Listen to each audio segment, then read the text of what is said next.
اعوذ باللہ من الشیطان الرجیم بسم اللہ الرحمن الرحیم وَاعْلَمُوا أَنَّمَا غَنِمْتُم مِّن شَيْءٍ فَأَنَّ لِلَّهِ خُمُسَهُ وَلِلرَّسُولِ وَلِذِي الْقُرْبَى وَالْيَتَامَى وَالْمَسَاكِينِ وَابْنِ السَّبِيلِ۔ اے ایمان والو، تم یہ بات اچھی طرح جان لو کہ جو کچھ بھی تم مال غنیمت حاصل کرو اس میں کا 5واں حصہ اللہ کا اور اللہ کے رسول صلی اللہ علیہ وسلم کا اور آپ کے قرابت داروں کا، یتیموں اور مسکینوں اور مسافروں کا حصہ ہے۔ ان کنتم آمنتم باللہ وما انزلنا علی عبدنا یوم الفرقان یوم التقى الجمعان، اگر تم اللہ پر ایمان لے آئے اور ہم نے فیصلے والے یعنی بدر کے دن جو اپنے بندے پر نازل فرمایا اس پر ایمان لے آئے، جو کہ دو فریق کے بھیڑنے کا دن تھا۔ واللہ علی کل شیء قدیر، اور اللہ تعالی ہر چیز پر قادر ہے۔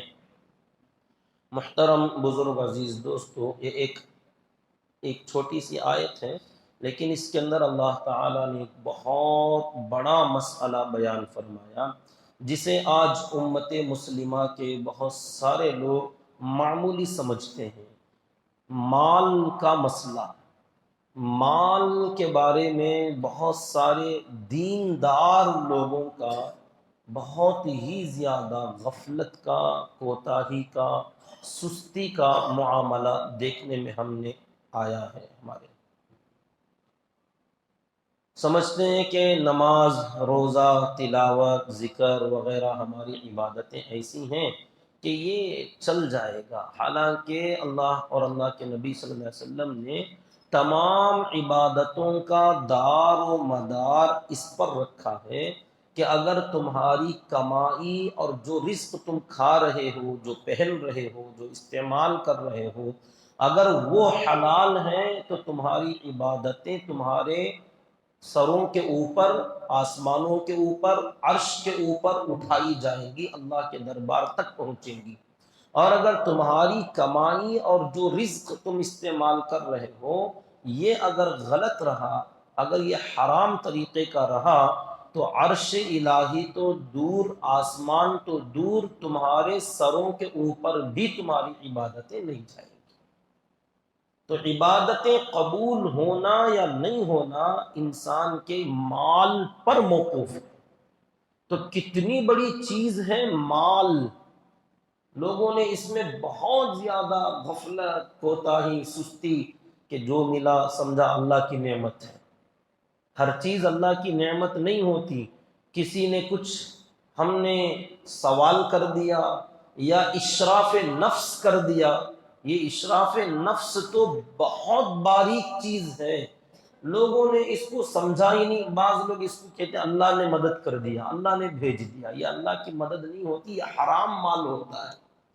کہ آدمی کبھی اپنے زبان سے کچھ مانگ لے حالانکہ اس کو اس کی ضرورت نہیں تھی، اللہ تعالیٰ نے مانگنے والا نہیں بنایا، زبان سے پوچھ کر مانگ لیتا، پوچھ لیتا کسی سے، تو اب جو ملے گا اسے یہ حرام مال ہے۔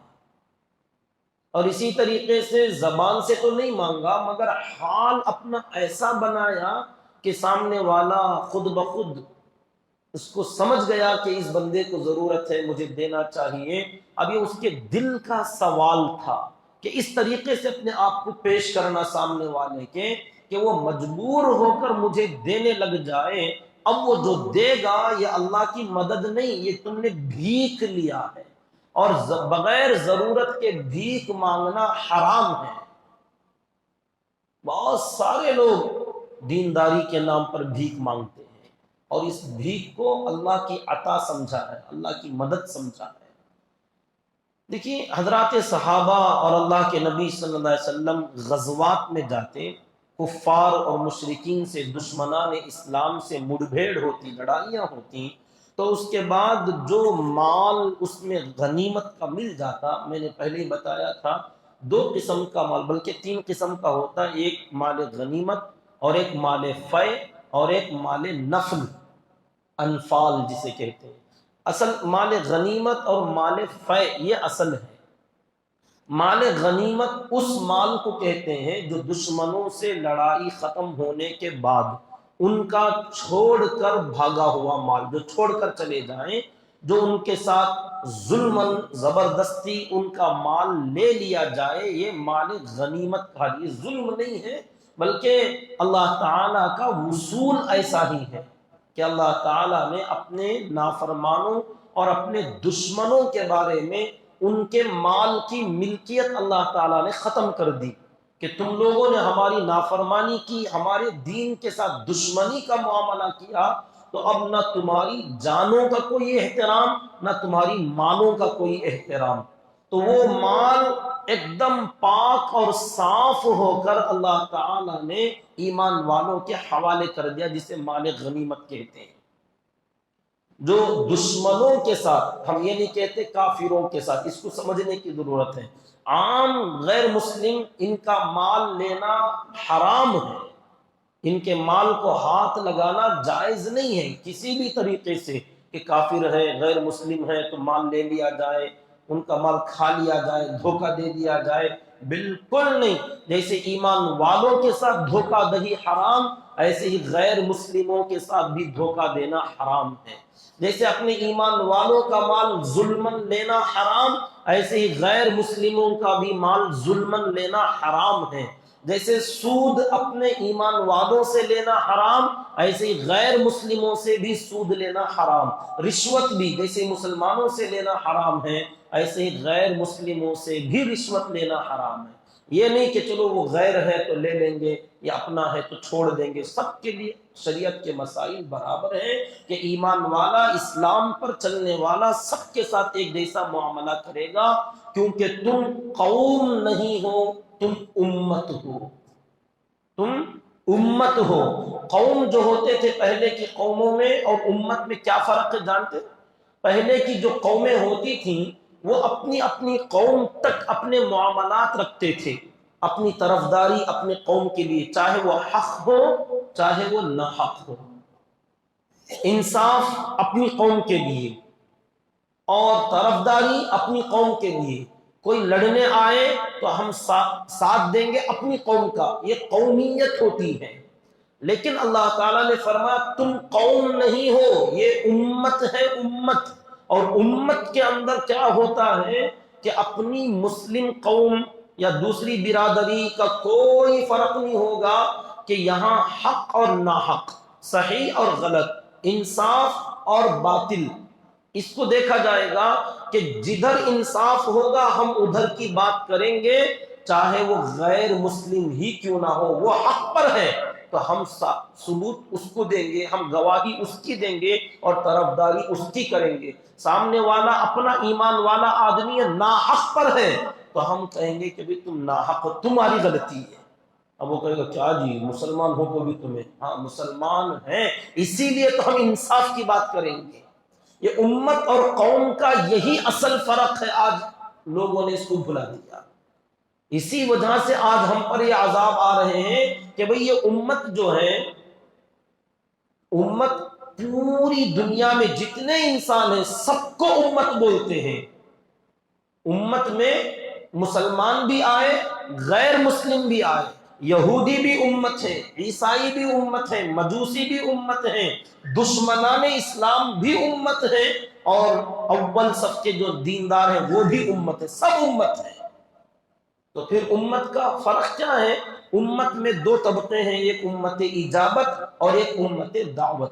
جو لوگ ادھر آ گئے دین میں وہ امت اجابت ہے، انہوں نے قبول کر لیا، مان لیا، اور جو لوگ نہیں آئے، لڑنے پر تلے ہوئے ہیں، وہ بھی اسی امت کا ایک ٹکڑا ہے لیکن وہ امت دعوت ہے، ان بیچاروں کو سمجھ میں نہیں آ رہا ہے، اس وجہ سے وہ دشمنی کر رہے ہیں۔ تو وہ بھی امت، ہم بھی امت، جب امت سب ہے تو ہم طرفداری امت کی کریں گے، قوم کی نہیں۔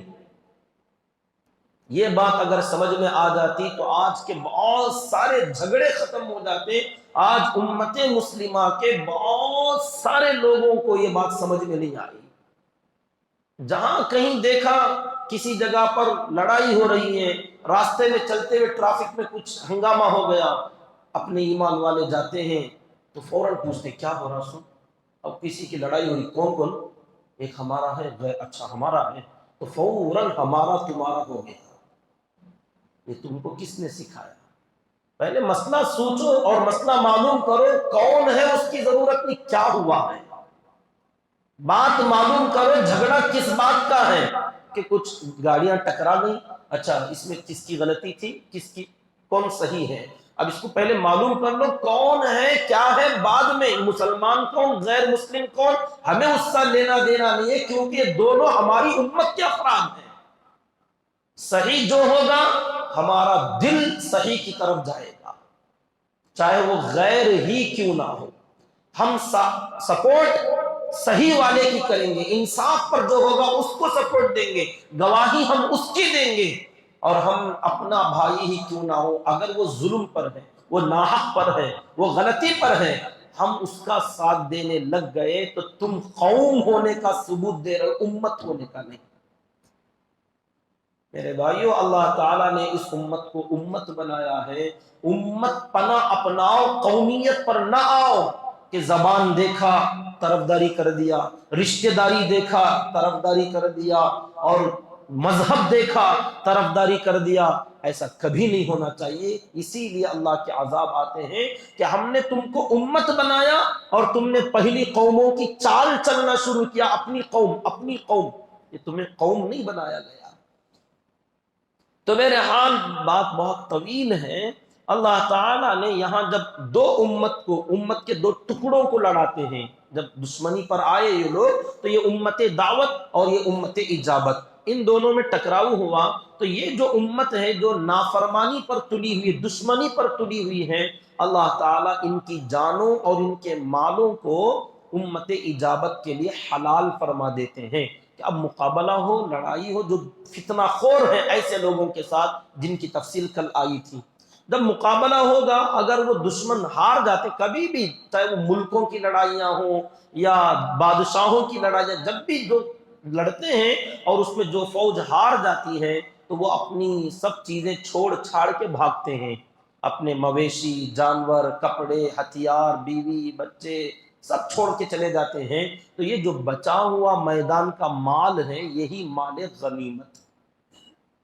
اور ایک ہوتا ہے دشمن کبھی صلح کر لے اور کہے کہ ہم آپ سے لڑنا نہیں چاہتے، تو بدلے میں ہم آپ کو مال دے دیں گے، ایسے بھی بہت سارے ملکوں نے کیا، دوسرے بڑے ملکوں کے ساتھ، بادشاہوں نے دوسرے بادشاہوں کے ساتھ ایسے کیا ہے، تو یہ لوگ کہتے تھے سالانہ تم ہمیں ٹیکس دے دو، جزیہ دے دو، فدیہ دے دو، تو وہ جو جزیہ آتا تھا، جو ٹیکس وہ لوگ دیتے تھے، اس مال کو کہتے ہیں مال فی، کہ دشمن اپنی مرضی سے اپنا مال حوالے کر دے تو یہ مال فی ہے، اور جو لڑائی میں چھوڑ کر چلا جائے یہ مال غنیمت ہے، اور جو امیر الجہاد اپنے ساتھیوں کو اپنی مرضی سے جو تقسیم کرے گا یہ مال انفال ہے۔ تو مال غنیمت اور مال فی جو دشمنان اسلام اپنے مسلمانوں کو اگر ان کو ملتا ہے، تو یہ جو مال کفار اور مشرکین کا ہے، اللہ تعالیٰ نے اس مال کو سب سے زیادہ پاکیزہ مال قرار دیا۔ کیوں؟ کیونکہ ان کی ملکیت اللہ تعالیٰ نے ختم کر دی کہ یہ تمہارا تھا ہی نہیں، کیونکہ یہ اصل میں ہم نے تمہیں دیا تھا، لیکن جب تم ہمارے باغی بن گئے تو تمہارا کچھ نہ رہا، بلکہ یہ سب میری ملکیت میں آ گیا، اللہ کی، اور اللہ اپنی ملکیت سے اٹھا کر ایمان والوں کو دیتے ہیں۔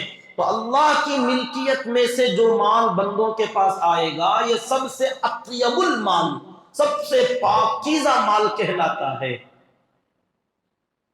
تو یہ جو مال غنیمت ہے اللہ تعالیٰ نے اس کے بارے میں فرمایا وَاعْلَمُوا، تم اچھی طریقے سے جان لو، جہالت میں مت رہو، أَنَّمَا غَنِمْتُمْ، کہ جو بھی تم کو غنیمت ملے، اب یہ انما عربی کا ایک لفظ ہے، ما غنمتم، کچھ بھی تم لوگوں کو ملے، اس کے ساتھ پھر یہ کہنا من شیئن، کتنی تاکید کے ساتھ فرمایا کہ جو چیز ذرہ برابر بھی اگر تمہیں غنیمت میں سے مال ملے، اس کی تفسیر اللہ کے نبی صلی اللہ علیہ وسلم نے فرمایا ایک سوئی یا ایک دھاگا جو کہ کم ویلیو قیمت میں ایک سوئی کی کیا قیمت ہوگی؟ آج اتنی مہنگائی کے زمانے میں بھی 1-2 روپے میں مل جاتی ہے، اس زمانے میں سوئی کی کیا قیمت رہی ہوگی؟ دھاگا اتنی مہنگائی میں بھی 4-5 روپے میں آپ کو مل جائے گا، ایک بہت ساری بڑی ریل۔ اب وہاں جو چھوٹے چھوٹے لنڈے بنائے جاتے تھے، کیا قیمت ہوگی دھاگے کی؟ اللہ کے نبی صلی اللہ علیہ وسلم نے فرمایا اگر کوئی مال غنیمت میں سے ایک سوئی یا ایک دھاگا بھی لے لیتا ہے تو اس کے جہنمی ہونے کے لیے اتنا ہی کافی ہے۔ یہ مال ہے، اور مال میں اتنی خیانت اور اتنی غفلت اور کوتاہی کرنا، جیسے خیبر کے واقعے میں بعض صحابہ نے ایک صحابی کو دیکھ کر کہنا شروع کر دیا کیا جوہر دکھا رہا یہ آدمی، کیا اس کے ہنر ہیں کہ میدان جنگ میں کیسے اپنا ثبوت دے رہا ہے۔ لوگوں نے اس کے جنتی ہونے کے بارے میں بات چیت کرنا شروع کیا۔ اللہ کے نبی صلی اللہ علیہ وسلم نے فرمایا جلدی مت کرو، یہ جہنمی ہے۔ جب اس کا انتقال ہوا تو آپ صلی اللہ علیہ وسلم نے فرمایا اس نے مال غنیمت میں سے یہ چادر چرا لیا تھا، ایک چادر ضرورت رہی ہوگی، ایک چادر لے لینے کی وجہ سے جہنمی قرار دیا۔ مال بہت سخت ترین چیز ہے، اور یہ معمولی چیز بھی نہیں، لوگوں نے مال کو بہت ہی ہلکے میں لے لیا، مال ہی تو ہے۔ اسی لیے لوگوں نے اگر دینداری آ گئی تو کمانے کو بھی ویسٹ سمجھا، جمانے کو بھی ویسٹ سمجھا، اور اس کے بارے میں احتیاط کرنے کو بھی فضول سمجھا کہ وہ چلتا۔ نماز اصل، دین اصل، ذکر اصل، تلاوت اصل۔ ہم تو کہتے ہیں ان تمام چیزوں کی جڑ مال ہے۔ کاش کے بعد سمجھ میں آئے، مال کماؤ، مال جماؤ، مال میں احتیاط کرو، اور مال خرچ کرو اللہ کے راستے میں، اور دوسروں کے مال پر نگاہ مت رکھو، اپنے مال میں سے کھاؤ، اور اپنے مال پر اپنے دم پر جیا کرو، اور دوسروں کو اپنے مال سے مدد کیا کرو، نہ کہ تم دوسروں کے مال کے منتظر بیٹھے رہو، اور جب یہ آئے تو کہنے لگو اللہ کی مدد آ گئی۔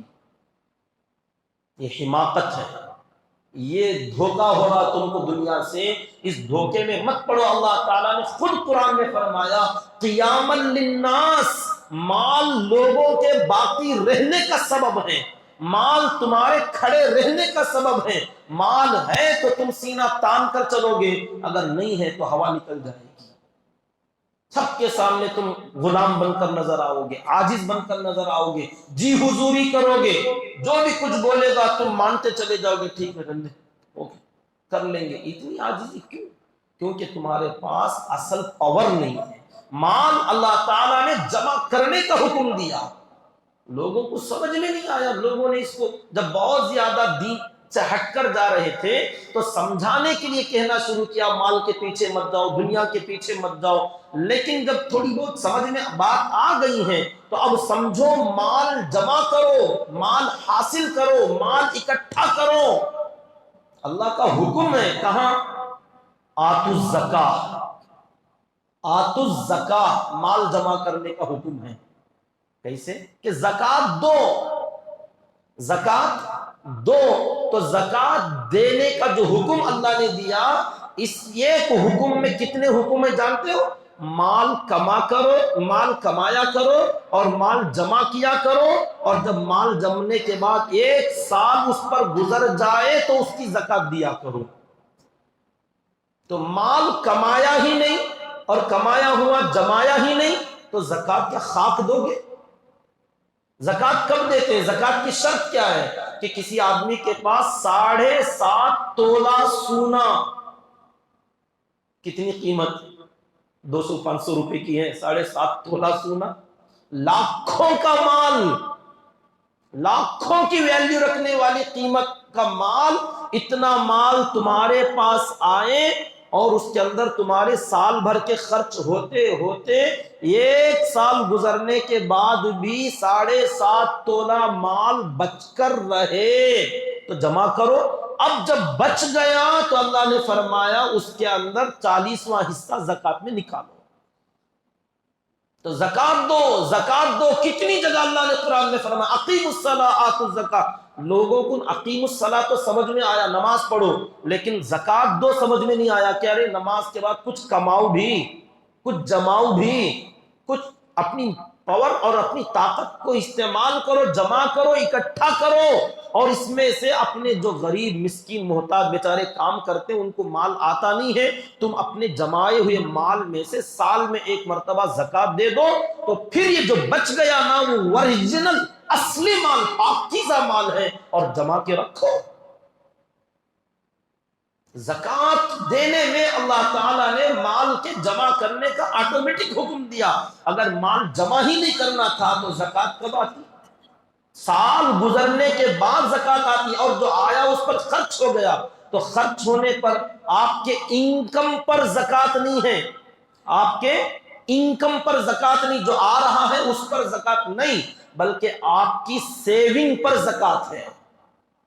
انکم 1,00,000 روپے آپ ایک مہینے میں لیتے ہیں، 1,00,000 ایک مہینے میں کما رہے ہیں، لیکن ایک مہینے میں آپ کا خرچ 1.5 لاکھ ہو رہا ہے یا 1,00,000 برابر ہو رہا ہے، تو آپ نے 12 مہینوں میں 12 لاکھ کمائے اور 12 لاکھ خرچ بھی ہو گئے. زکات نل، آپ کے اوپر زکات نہیں آئے گی. کیا بچا؟ کچھ بھی نہیں. 1,00,000 کمانے کے باوجود ایسا آدمی زکات لے سکتا ہے، دینے کی ضرورت نہیں. پھر زکات کس پر ہے؟ جو کما رہا ہے 40,000 20,000 30,000 سیو اس کا ہو رہا ہے 10,000 15,000 بچا بچا کے رکھ رہا ہے، تو اس کو بچاتے بچاتے 7.5 تولہ یا 52.5 تولہ چاندی کی ویلیو کے برابر مال جم گیا. اگر چاندی کی قیمت لگائی جائے 35-40 ہزار، اتنا مال جم کر ہے، 1 سال گزر گیا ہے، تو اس بندے کے سیونگ پر زکات آتی ہے، انکم پر زکات نہیں آتی. تو اللہ تعالیٰ نے سیو کرنے کا حکم دیا، مال کو بچانے کا حکم دیا، جمانے کا حکم دیا. ہاں، وعید ان کے لیے ہے جو مال جمع کر کر کے رکھتے ہیں مگر خرچ نہیں کرتے. الذی جمع مالا وعددا، جو گن گن کر جمع کے رکھتا ہے، کبھی وقت پڑا تو خرچ نہیں کرتا. وبال ان کے لیے ہے، مال جمع کیا اور خرچ کیا، جمع کیا اور خرچ کیا. اللہ تعالیٰ نے بہترین بندے قرار دیا. بہرحال مال کے بارے میں آج امت مسلمہ کی بہت بڑی غلط فہمی ہے کہ مال اپنی محنت کا، اپنی کمائی کا اور حلال طریقے کا آدمی کمائے اور جمائے، اور وقت پڑنے پر مسجدوں کو اب مسجدیں اتنی ساری بنا رہے ہیں، کہاں سے آئے گا مال؟ ایمان والوں کے پاس اگر رہا تبھی تو دیں گے. اتنے سارے مدرسے چل رہے، کتنے سفیر روزانہ آتے ہیں، مال کون دے گا؟ جس کے پاس ہے وہی تو دے گا. اگر نہ ہوتے تو مدرسے کہاں چلتے؟ تو بات سمجھنے کی ہے کہ اللہ تبارک و تعالیٰ نے مال کے بارے میں بہت سخت احکامات دیے. تو اب تم جو بھی تھوڑا بہت بھی مال غنیمت میں حاصل کرتے ہو تو اس کی اصل ملکیت تمہاری نہیں، اصل اس کے مالک اللہ ہیں. کیونکہ اپنے اس قوم سے، اس بندوں سے، اس جماعت سے اٹھا کر اللہ تعالیٰ نے ان کا مال لے لیا اور تمہارے حوالے اللہ نے کیا.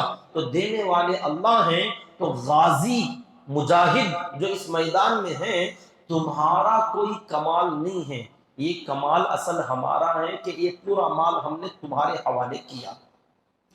تو اس امت سے پہلے جتنی بھی قومیں تھیں وہ بھی میدان جنگ میں جاتے، مال غنیمت جو ملتا تھا اللہ کا یہی حکم تھا کہ اس کو ایک جگہ پر رکھ دو، ایک آگ آسمان سے آئے گی اور اسے اٹھا کر لے کر چلی جائے گی یا جلا کر راکھ کر دے گی، تو تمہاری یہ جنگ مقبول ہے، تمہارا جہاد قبول ہے. یہ علامت تھی. اس امت کے لیے اللہ تعالیٰ نے فرمایا مال غنیمت ایسا نہیں ہوگا کہ تم ہی کو دے دیا جائے گا، تم استعمال کرو، مگر اس میں کچھ تقسیم اللہ نے فرمائی. جو بھی غنیمت کا مال آئے گا، کچھ بھی آئے گا، اس کو 5 حصوں میں تقسیم کرنا پڑے گا. کچھ بھی مال غنیمت ملے تو اس کے 5 حصے بنیں گے. فَأَنَّ لِلَّهِ خُمُسَهُ، اس میں کا 5واں حصہ، یعنی ایک حصہ اللہ کا، اللہ کے رسول کا، پھر اس حصے کے 5 حصے کریں گے. اور باقی جو 4 حصے ہیں اللہ نے بیان نہیں کیا. اللہ کے نبی صلی اللہ علیہ وسلم نے اس کی تقسیم فرمائی کہ باقی کے 4 حصے غازیوں کے، مجاہدین کے، اور اس کے اندر پیدل لڑنے والوں کا الگ حصہ، سواری پر سوار ہو کر لڑنے والوں کا الگ حصہ، جانور کا الگ حصہ. وہ بہرحال بہت تفصیلیں ہیں. آپ اتنا پہلے جان لیں کہ یہ جو مال غنیمت آتا ہے، مال غنیمت میں 5 حصے بنیں گے، اور 5واں حصہ اللہ اور اللہ کے رسول صلی اللہ علیہ وسلم کے حوالے ہوگا. باقی 4 حصے مجاہدین کے. اب کوئی یہ سوچے محنت ہم کریں، جانیں ہماری گئیں، اور اس میں سے 5واں حصہ ایک تو نکال دے گا، وہ بھی ہم ہی کو ملتا تو کتنا اچھا تھا. تو اللہ تعالیٰ نے فرمایا تم کو اصل میں کچھ بھی نہیں ملنا تھا، تمہارا حق یہ تھا کہ تم کو کچھ بھی نہ ملتا. یہ ہمارا احسان ہے کہ ہم نے 4 حصے تمہارے لیے اور 1 حصہ اپنے لیے ہم نے رکھا. اب اللہ کے لیے بولے تو کیا تفصیل ہے، انشاءاللہ کل بیان کر لیں گے. اللہ تعالیٰ سے دعا کریں کہ اللہ رب العزت مجھے اور آپ کو، پوری امت مسلمہ کو قرآن مجید پڑھنے کی توفیق عطا فرمائے، قرآن مجید کو سمجھنے کی توفیق عطا فرمائے، اس کے مطابق اپنے ایمان و اعمال و اخلاق کو درست کرنے کی اللہ ہمیں توفیق عطا فرمائے. آمین. سبحان اللہ و بحمدہ، سبحانک اللہم و بحمدک، ونشہد ان لا الہ